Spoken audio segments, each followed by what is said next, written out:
Salam, selamat pagi, salam sehat untuk saudara-saudara sekalian.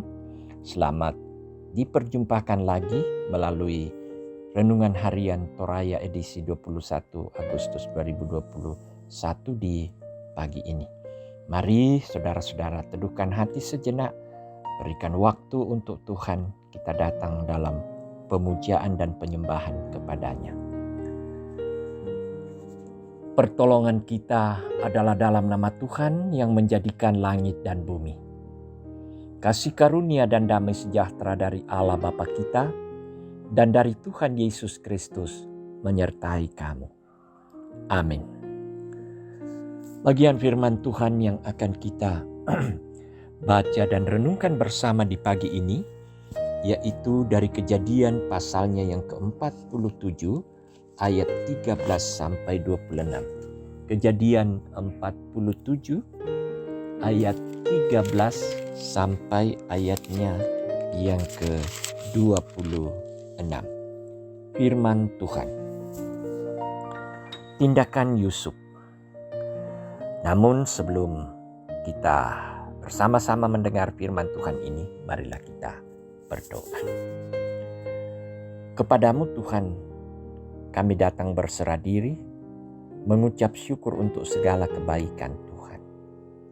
Dan kepadamu kami berserah dan mohon kekuatan pimpinan Tuhan dalam kami menjalani hari ini dengan berbagai aktivitas. Kiranya kasih karunia Tuhan mengiringi perjalanan hidup kami. Dan kami percaya hanya kekuatan firman dan kuasa firman-Lah yang akan menerangi langkah hidup kami sehingga kami bisa terus berjalan di dalam kehendak Tuhan.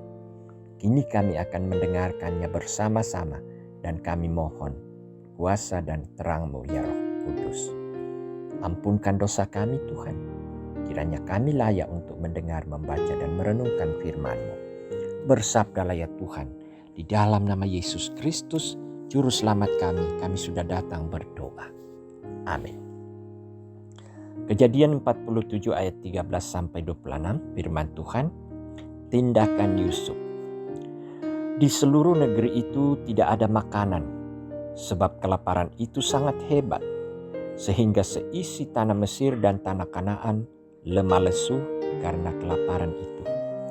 Maka Yusuf mengumpulkan segala uang yang terdapat di tanah Mesir dan di tanah Kanaan, yakni uang pembayar gandum yang dibeli mereka. Dan Yusuf membawa uang itu ke dalam istana Firaun. Setelah habis uang di tanah Mesir dan di tanah Kanaan, datanglah semua orang Mesir menghadap Yusuf serta berkata, "Berilah makanan kepada kami. Mengapa kami harus mati di depanmu? Sebab tidak ada lagi uang."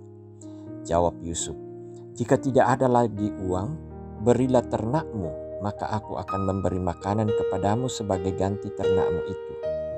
Lalu mereka membawa ternaknya kepada Yusuf, dan Yusuf memberi makanan kepada mereka ganti kuda, kumpulan kambing domba, dan kumpulan lembu sapi dan keledainya. Jadi disediakannya lah bagi mereka makanan ganti segala ternaknya pada tahun itu. Setelah lewat tahun itu, datanglah mereka kepadanya pada tahun yang kedua serta berkata kepadanya, "Tidak usah kami sembunyikan kepada tuanku bahwa setelah uang kami habis dan segala kumpulan ternak kami menjadi milik tuanku, tidaklah ada lagi yang tinggal yang dapat kami serahkan kepada tuanku selain badan kami dan tanah kami. Mengapa kami harus mati di depan matamu? Baik kami maupun tanah kami, belilah kami dan tanah kami sebagai ganti makanan, maka kami dengan tanah kami akan menjadi hamba kepada Firaun. Berikanlah benih supaya kami hidup dan jangan mati, dan supaya tanah itu jangan menjadi tandus." Lalu Yusuf membeli segala tanah orang Mesir untuk Firaun, sebab orang Mesir itu masing-masing menjual ladangnya karena berat kelaparan itu menimpa mereka. Demikianlah negeri itu menjadi milik Firaun. Dan tentang rakyat itu, diperhambakannya lah mereka di daerah Mesir dari ujung yang satu sampai ujung yang lain. Hanya tanah para imam tidak dibelinya, sebab para imam mendapat tunjangan tetap dari Firaun. Dan mereka hidup dari tunjangan itu. Itulah sebabnya mereka tidak menjual tanahnya. Berkatalah Yusuf kepada rakyat itu, "Pada hari ini aku telah membeli kamu dan tanahmu untuk Firaun. Inilah benih bagimu supaya kamu dapat menabur di tanah itu. Mengenai hasilnya, kamu harus berikan 1/5 bagian kepada Firaun, dan yang 4 bagian lagi itulah menjadi benih untuk ladangmu dan menjadi makanan kamu dan mereka yang ada di rumahmu dan menjadi makanan anak-anakmu." Lalu berkatalah mereka, "Engkau telah memelihara hidup kami. Asal kiranya kami mendapat kasih Tuanku, biarlah kami menjadi hamba kepada Firaun." Yusuf membuat hal itu menjadi suatu ketetapan mengenai tanah Mesir sampai sekarang, yakni bahwa 1/5 dari hasilnya menjadi milik Firaun. Hanya tanah para imam tidak menjadi milik Firaun. Demikian firman Tuhan. Amin. Tidak memanfaatkan keadaan. Tidak memanfaatkan keadaan. Itulah tema yang kita akan renungkan bersama melalui perikop yang sudah kita baca dan dengarkan bersama. Masih ingat pada tanggal 2 Maret 2020, tahun lalu untuk pertama kalinya pemerintah mengumumkan COVID-19 bahwa sudah masuk ke Indonesia, yang ditandai dengan adanya 2 orang yang terkonfirmasi terpapar virus tersebut. Beberapa hari kemudian, masker dijual dengan harga yang mahal, luar biasa. Bahkan banyak orang yang menimbun.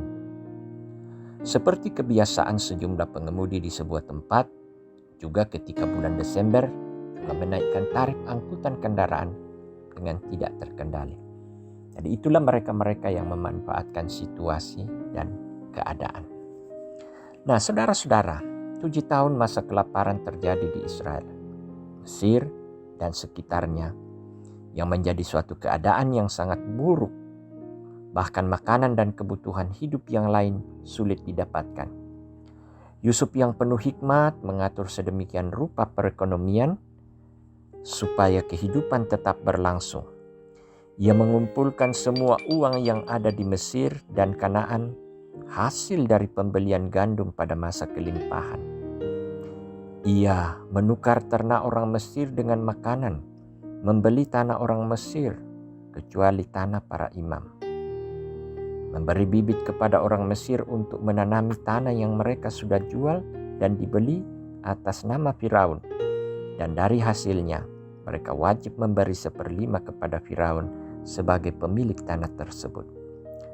Semua diatur dengan baik oleh Yusuf sehingga kehidupan tetap berjalan normal sekalipun di tengah krisis. Suatu tindakan, sikap yang bijaksana. Nah, bagaimana dengan kita saudara-saudara ibu bapak yang kekasih dalam Tuhan? Terkadang situasi-situasi seperti itu dimanfaatkan dengan tidak sewajarnya. Yang satu diuntungkan, sedang yang lain dirugikan.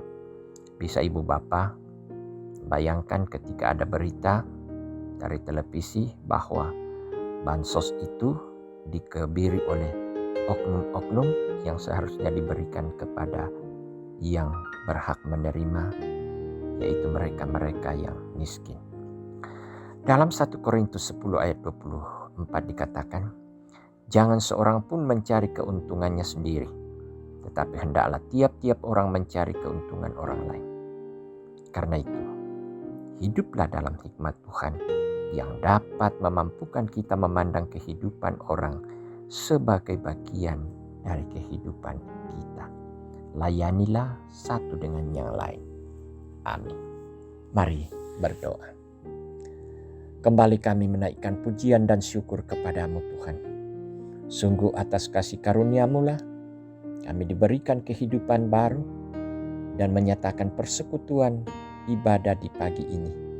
Kami telah mendengarkan firman-Mu, firman yang terus menuntun kami bagaimana berperilaku, menikmati kehidupan dan memahami kehidupan orang lain.